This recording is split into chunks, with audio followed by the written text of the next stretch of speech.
పరిచే మహాదేవుడు ఉన్నాయన. ఈరోజు మా జీవితంలో ఎవరి విషయంలో భయం ఉందో, దేని విషయంలో భీతి ఉందో దానిని ప్రభువా మీ చేతికి అప్పగిస్తున్నా. మీరే మా ప్రాణాత్మ శరీరాల్లో సమాధానము దయచేయండి, నెమ్మదిని దయచేయండి. ఈ ఆత్మీయ ప్రయాణంలో, ఈ జీవిత ప్రయాణంలో అడ్డుగా వచ్చే ప్రతి ఎర్ర సముద్రాన్ని నాయన మీరు 2 పాయలుగా చీల్చాల్సిందిగా కోరుతున్నాను.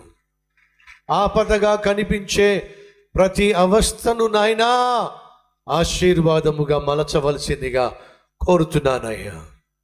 మమ్ములను ప్రభువా వెంటాడాలి, వేటాడాలి, విచ్ఛిన్నం చేయాలి అని వచ్చే విరోధిని నాయన మీరు నాశనము చేయబోతున్నందుకు వందనాలు, స్తుతులు, స్తోత్రాలు చెల్లిస్తున్నా.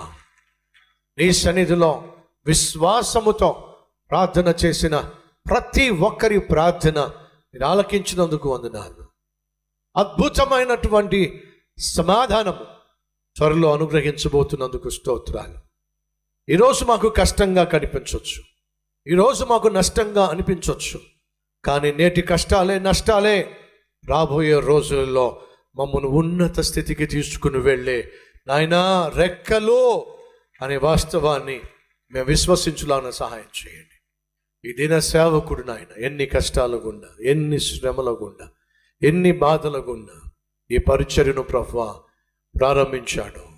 కానీ ఆనాడు పడిన ప్రయాసకు, కార్చిన కన్నీటికి ప్రతిఫలంగా ఈనాడు ఇంత అద్భుతమైన పరిచర్యను అనుగ్రహించా. నీకు స్తుతులు, స్తుతులు, స్తోత్రాలు నాయన. మా కన్నీటిని నాట్యముగా మార్చగలిగిన దేవుడు నీవో. మేము ఆధారపడాల్సింది మనుషుల మీద కాదు, అధికారుల మీద కాదు నాయన, ఆస్తిపాస్తుల మీద కాదు, మాకున్న అందచందాల మీద కాదు.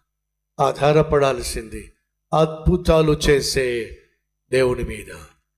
నిన్నే ఆధారం చేసుకొని నువ్వు చేసే అద్భుతాలు స్వతంత్రించుకోగలిగిన మహా కృప మా అందరికీ దయచేయమని ఆ ప్రార్థన ఆలకించినందుకు వందనాలు, స్తోత్రాలు చెల్లిస్తూ త్వరలోనే ఆ జీవితాల్లో ఒక్కొక్క అద్భుతాన్ని మాకు పరిచయం చేయబోతున్నందుకు, మమ్ములను ప్రభువా గంతులు వేయించబోతున్నందుకు మీకు స్తుతులు, స్తోత్రాలు చెల్లిస్తూ యేసు నామం పేరట నిన్ను ఘనపరుస్తూ ఈ ప్రార్థనను, స్తుతిని అర్పిస్తున్నాము తండ్రి. ఆమెన్.